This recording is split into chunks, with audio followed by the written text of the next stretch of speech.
Hi అండి, అందరికీ నమస్కారం. Welcome to my YouTube channel. ఈ వీడియోలో ఇప్పుడే వచ్చిన వార్త పెన్షన్లకి ముఖ్య ప్రకటన అండి. ఈ నెల 26 వరకు అయితే గడువు ఉంది. సో ఎందుకు ఏమిటన్న పూర్తి వివరాలైతే ఈ వీడియోలో తెలుసుకుందాం. వీడియో అయితే ఎక్కడికి స్కిప్ చేయకుండా ఎండ్ వరకు చూడడం ద్వారా ఇన్ఫర్మేషన్ పూర్తిగా అర్థమవుతుంది. వీడియో నచ్చినట్లయితే ఒక లైక్ చేయండి, ఇంకా సబ్స్క్రైబ్ అవ్వాలైతే మన ఛానల్ సబ్స్క్రైబ్ చేసుకున్న ద్వారా నేను చేసే ప్రతి ఒక్క అప్డేట్ న్యూస్ మీ వరకు రీచ్ అవుతుంది. ఇంకా వివరాలకు వెళ్ళినట్లయితే 85 ఏళ్ల పైబడిన వృద్ధులు, దివ్యాంగులకు అవకాశం అయితే ఉంటుందండి. సో ఎందుకంటే వృద్ధులు 9,799 మంది, దివ్యాంగులు 25,993 మంది అయితే ఉన్నారు.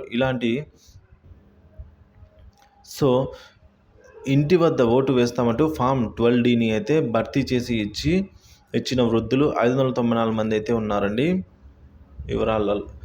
సో ఈ విధంగా ఉద్యోగ ఉపాధ్యాయుల పోస్టల్ బ్యాలెట్ వయోవృద్ధులకు, దివ్యాంగులకు సంబంధించిన హోమ్ ఓటింగ్ వ్యవహారంపై జిల్లా ఎన్నికల యంత్రాంగం స్పష్టత ఇచ్చింది. ఫామ్ 12 బ్యాలెట్ అయితే దరఖాస్తుల సమర్పణకు ఈ నెల 26 వరకు గడువు పెంచుతూ రాష్ట్ర ప్రధాన ఎన్నికల అధికారి ముఖేష్ కుమార్ మీనా నిర్ణయం తీసుకున్నారు.